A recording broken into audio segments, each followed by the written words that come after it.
Hello, I'm Peter Gallagher. They say timing is everything, and that is certainly true with Elmore Leonard's Get Shorty. For Leonard, after more than 30 years in the business, it was finally time to write his infamous Revenge on Hollywood satire. For director Barry Sonnenfeld, a much-needed vacation was the perfect time to read it. And for John Travolta, it was the only time in his career he would have taken the lead role of gangster-turned-movie producer Chili Palmer. And for the real Chili Palmer, it was about time. Next on Page to Screen, Get Shorty. Published in 1990, Get Shorty is about a Miami loan shark named Chili Palmer. Chili lands in Hollywood on a mission to make Harry Zim, a second-rate movie producer, pay up the money he owes. But when Chili finds Harry, he decides he won't hurt him, he'll help him, and get into the movie business himself. Let me get in there, he thinks, and show him how it should be done. The premise of the book is that Hollywood is full of crooks, so why can't a crook make a movie? Elmore Leonard knew a lot about crooks. The man some called America's greatest crime novelist had been writing about them since the 1960s. His gripping books were loaded with taut dialogue, violence, and unforgettable lowlifes looking to score. Catlett said, "I'm taking you out, Yayo," and shot him in the chest, the gun going off loud. Man, it was loud, but didn't buck as much as Catlett expected. No, looking down at Yayo on the cement floor, now among oil stains, arms flung out, eyes wide open. He'd put that hole right where he'd aimed. Get Shorty, page 154. You know, he writes the rarest of all books, rereadable thrillers. Knowing the ending doesn't detract from the pleasure.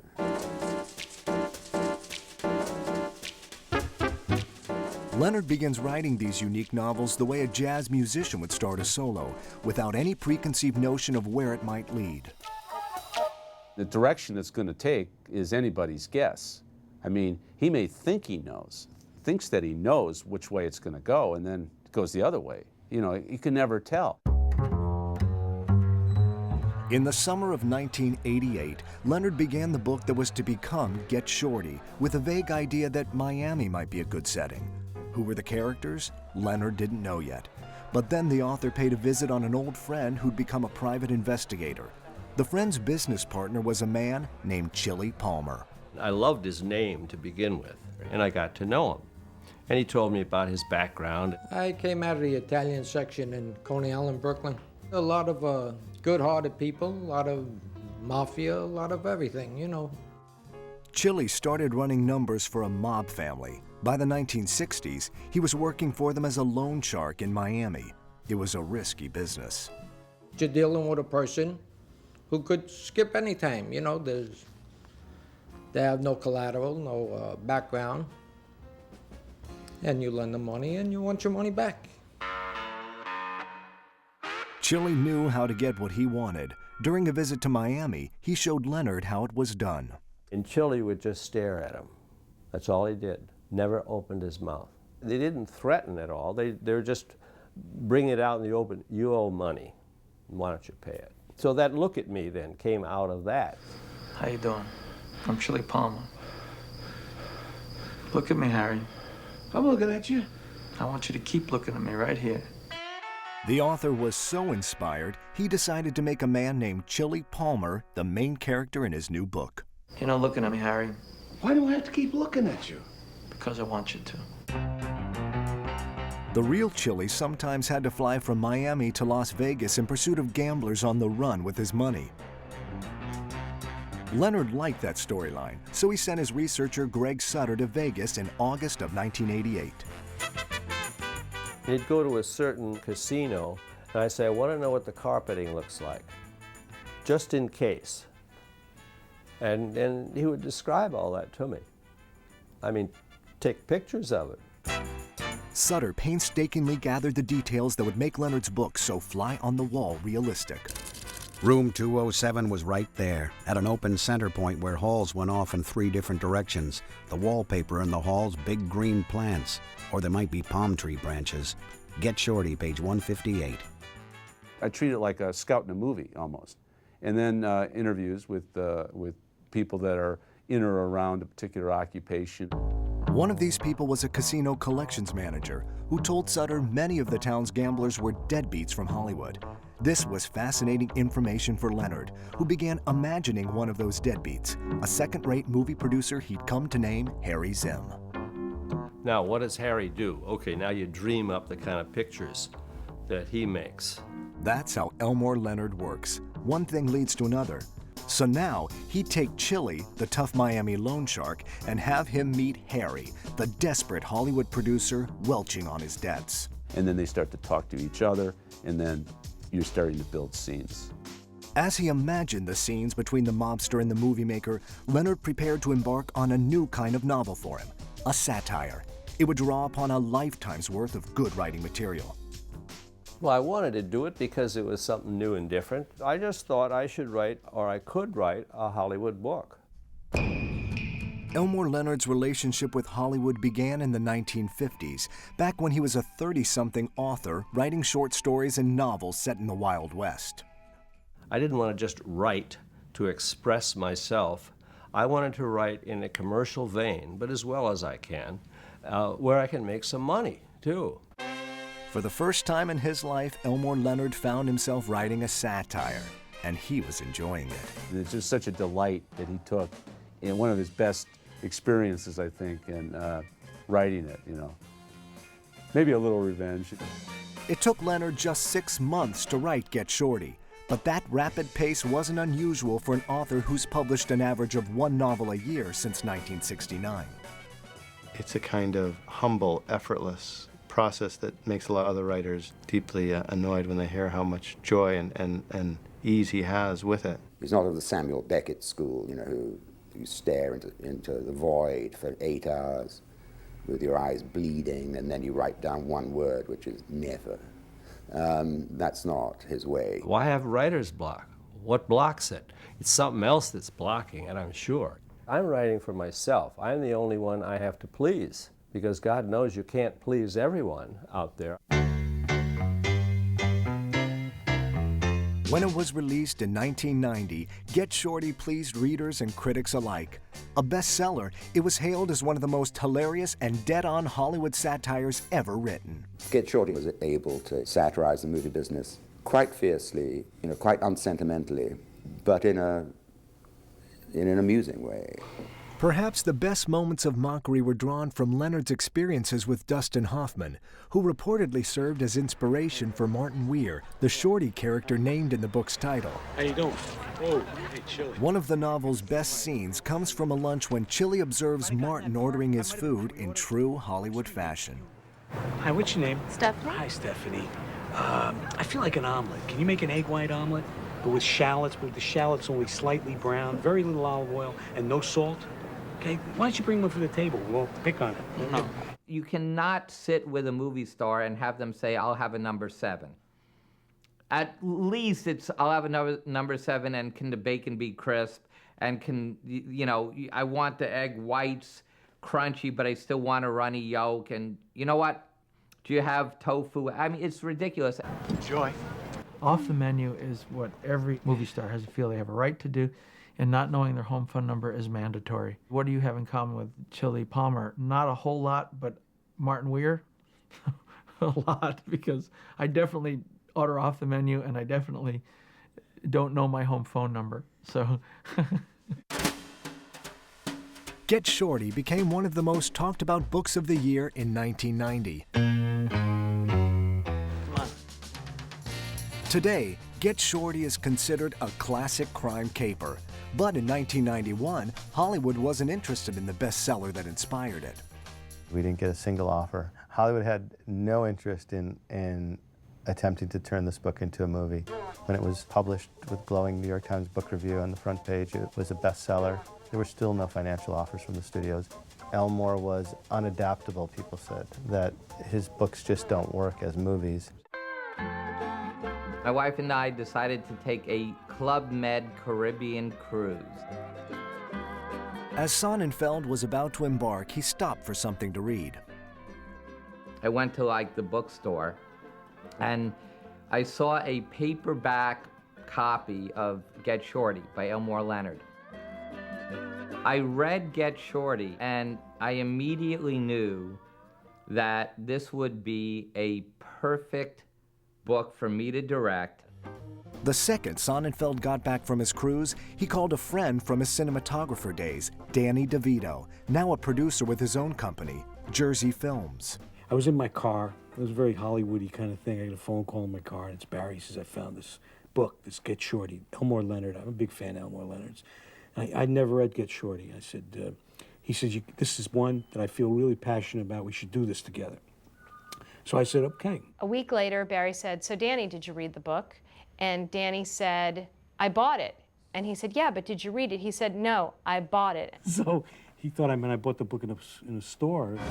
Instead, DeVito had purchased the rights to adapt the book into a film before he'd even had a chance to read it. It was the kind of behavior documented in Get Shorty itself. But now Sonnenfeld had the rights. Next, he needed a screenwriter. The author himself wasn't an option. I never cared for writing screenplays. You're just taking too many signals from different people, things that are often off the tops of their heads. You're an employee. The author wasn't interested, but producer Stacy Scher thought she knew someone who might be. Stacy's old friend Scott Frank, who's really the linchpin of why it all worked. And of course, Scott passed over and over and over again. The screenwriter had just been fired from a film and was becoming disillusioned with Hollywood. I was really depressed about the whole movie business, and she sent me the novel for Get Shorty. And at first, I wouldn't read it because I didn't know what I wanted to do. And several months went by, and she said, will you just read the novel? And I said, all right. And I got to the scene on page 60 or so where the coke dealer and the loan shark talk about how easy it is to write a script. You could write one of these. There's nothing to it.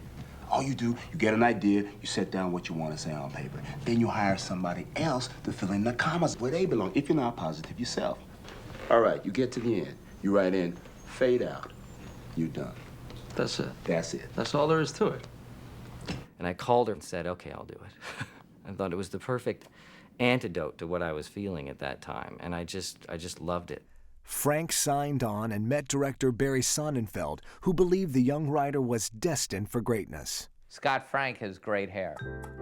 And the combination of being Jewish and having good hair is such a rarity that it's, you get very far in life. But anyway, I digress. The more I read it, the more I loved it. But I also knew it was going to be very difficult to adapt because he was telling 5 or 6 different stories. I said, I have to focus and tell one story here. And anything that doesn't play to that theme, I have to cut out and lose, no matter how much I love it. The screenwriter told the author of his plan. I said, the theme? I have no idea when I'm writing a book that there is a theme. What is the theme? It was that theme of reinvention, how everyone comes to LA to reinvent themselves. Everyone in the story wants to be something different. The loan shark wants to be a movie producer. I got an idea for a movie. The coke dealer wants to be a movie producer. I want to produce movies. I mean, what's the point of living in LA unless you're in the movie business? The B-movie actress wants to be a studio executive. Oh, good. You found a character you like for yourself? No, I don't want to act in it. I want to produce it. The D-movie producer wants to be an A-movie producer. Hey, here it is right here. This is the project. Mr. Lovejoy. You think we go to see your movies, Harry? I've seen better film on teeth. All of that I thought was really interesting because those are the people I run into all the time. Sonnenfeld agreed the reinvention theme was key, but didn't want Frank to forget the part of the book he was most interested in, the theme of Chili's self-confidence. The director wanted something visual to symbolize it. I kept saying to Scott, we need Chili Palmer's character to have something about him that by the end of the movie, everyone is emulating. And at first we thought about clothing, and we thought, why don't we stick him with a really stupid car? And the book, Chili Palmer comes to Los Angeles and he rents a Cadillac, and he drives off in the Cadillac. And Barry said, no. Let's give him a minivan. But Frank and Sonnenfeld also knew when to leave well enough alone. Don't say nothing to me. Just sit down and act like you're waiting for somebody who's supposed to meet you. What you talking about? Ain't nobody know me here, man. Give me the money. Sit down. Now, be looking. Man over to your right in the blue wool shirt hanging out. The other way. Derecho. That's pure Elmore Leonard. That's nothing but me typing. It's not me adapting. That's not me doing anything but having just enough intelligence to know that should be in the movie. The author saw his novel as a simple story about a loan shark who goes to Hollywood. The director saw it as a fable about self-confidence, and the screenwriter viewed it as a tale of reinvention. The movie that was to become Get Shorty would be true to all three visions. I think they were all three different visions, slightly different visions, the book, the script, and the film, but they all dovetailed. You know, they all fit together. But TriStar, the studio financing the film, didn't share the screenwriter's enthusiasm and dumped the project by 1994. You know, they just were desperate for what they think is the sure thing type of movie. And this wasn't it. It looked like Get Shorty was going down. It was 1994 in Hollywood, and director Barry Sonnenfeld didn't know where to turn. He'd spent almost 2 years trying to bring Elmore Leonard's Get Shorty to the screen, and now TriStar Studios had pulled the plug on his project. Soon, other Hollywood studios rejected the movie too. They felt it wouldn't travel overseas, that it wasn't a very commercial movie for Europe, that it was a very American movie, that it was very inside, that there wasn't a lot of action in it, that it was very talky. Sonnenfeld and producer Danny DeVito were about to give up, but then their agent helped save the film in a Hollywood-style twist of fate that could have come straight out of Elmer Leonard's book. I was on a ski lift with Mike Marcus, who was then the president of production for MGM, and I started talking to him about this, and he said, well, I'd like to read the script. So I sent him the script, and he just loved it. We were lucky, you know? Luck has a big part of success in the movie business. With MGM on board, casting could begin. Once again, relationships meant everything. Fred Spector also represented Gene Hackman and persuaded the acclaimed dramatic actor to read for a role he wasn't interested in, the part of hapless movie producer Harry Zim. Gene Hackman is nothing like Harry Zim. He's a big guy. He's got a strong voice. And so when he says something, you know, it carries a lot of weight and a lot of power. Hackman's perfectly meek portrayal delighted everyone but the actor himself. And Gene said, why would you want me to play Harry Zim? I'm not funny. I said, no, you're not a comedian, and you're not trying to be funny. It's why you're so funny. You're real. Hackman reconsidered. But by the spring of 1994, the film was still missing its lead. Who would play the part of quietly confident loan shark Chili Palmer? Get Shorty's director had someone very different in mind, someone who personified self-confidence, the movie's producer, Danny DeVito. The thing about Danny is he is the singular most self-confident person I have ever met. He could walk into a room and get people to do stuff in the same way that Chili could in the book. So Barry always felt, and you know, we completely understood and agreed that he would have been terrific for the part. In the end, scheduling conflicts prevented DeVito from playing the lead. So instead, he agreed to take the smaller part of actor Martin Weir. By the summer of 1994, pressure was building to find someone to play Palmer. But Hollywood's leading actors all turned the part down. There were so many actors offered the role. Bruce Willis, Michael Keaton. The list was extensive, though. It included Dustin Hoffman. Yes, the actor who had spurred Leonard to write his scathing satire in the first place was now being considered for the lead. But during a brunch with Barry Sonnenfeld, he turned down the role. By now, the producers were ready to give up, but the perfect actor for the part had been right under their noses all along. Without my knowing it, that, gee, you know, if Travolta takes off from Pulp Fiction as, you know, as well as we think he's going to do, this part and Get Shorty would be perfect for him. But interestingly enough, I didn't respond to it at first because I had not read the book yet. I'd only read the script, and the script, I thought, well, have I done this guy before? You know, what's different about it? And I couldn't find it, so I turned it down. But Jersey Films had an influential advocate for their movie, Quentin Tarantino. As a big fan of Elmore Leonard's, he couldn't believe Travolta rejected the role. Quentin Tarantino called me and said, "Are you crazy?" I was telling him, you know, John, the movie you do after Pulp Fiction is going to be even more important than Pulp Fiction. At the end of the day, as far as like staying power is concerned. And he just viewed Get Shorty as the perfect follow-up? I go, I don't know, John. I think this is a really good role, and I've read this script, and it's a pretty good adaptation of an Elmore Leonard novel. And at that point, I thought, you know, I don't know enough about my career really to dispute that. I know what I can do as an actor or not do as an actor, but I thought, Quentin, I'm going to listen to Quentin. You know, if he thinks I should do this, damn it, I should do it. Travolta read the novel and was intrigued by Chili's lifelong love of film and desire to enter the movie business. See, it wasn't the gangster part of it that was fascinating to me, because that was easy for me to do. It was more the idea that he wanted to change his career and become part of movies that gave me the life in that character. Travolta signed on in August 1994, but while insiders were betting on his comeback, others still saw him as a relic. My agent called and said, they're thinking about John Travolta. I said, John Travolta? I said, look who's talking, John Travolta? Would audiences feel the same way?